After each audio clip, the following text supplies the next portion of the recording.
So may question dito si Musi 9040. Between Vogue 525 DSX, CF Moto 450 MT, and QJ SRT. QJ Motor SRT 450 RX. Which one has the best balance of how vibration and seat comfort for highway while being sturdy enough for off-road? Yan. Okay, tapatin kita. Hindi ko pa natatry yung dalawa, yung kay CF Moto at QJ Motor.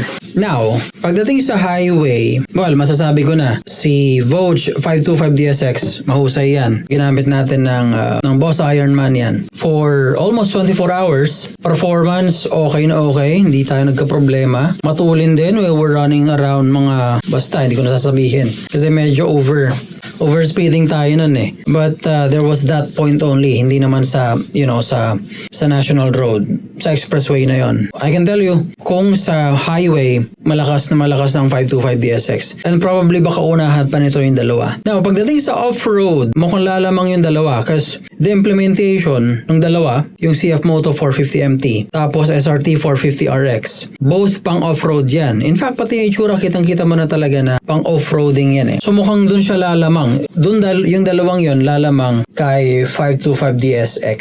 Pareho pati ng motor yan or ng engine yan. But yeah, I think lalamang nga pagdating sa highway si Vogue, pero sa mukhang dadaigin siya. So depende na lang talaga kung anong klase ng riding ang gusto mo. Saan mo mas gusto mag-focus. Gusto mo ba sa highway? You go for the 525 DSX. Kung gusto mo talaga, kung ma-off-road ka, then go for kung alin dun sa dalawa ang mas gusto mo. Pormahan, okay yung dalawa. Yung porma rin talaga eh. Kung off-roading lang eh. Pero having said that po, pwede mo rin namang pang light off-road yung 525 DSX. So depende na lang talaga sa'yo. Ang suggestion ko, go to the showroom, check mo yung 525 DSX. I believe si Vogue meron sila sa showroom nila ngayon eh. Even sa Pasay showroom. Tapos yung dalawa naman, try mo din. I'm just not sure kung nagpapatry sila. I believe kay QJ. Oo, kay CF, I'm not sure. Kasi nagpunta ako dyan one time, parang wala silang test ride. Okay?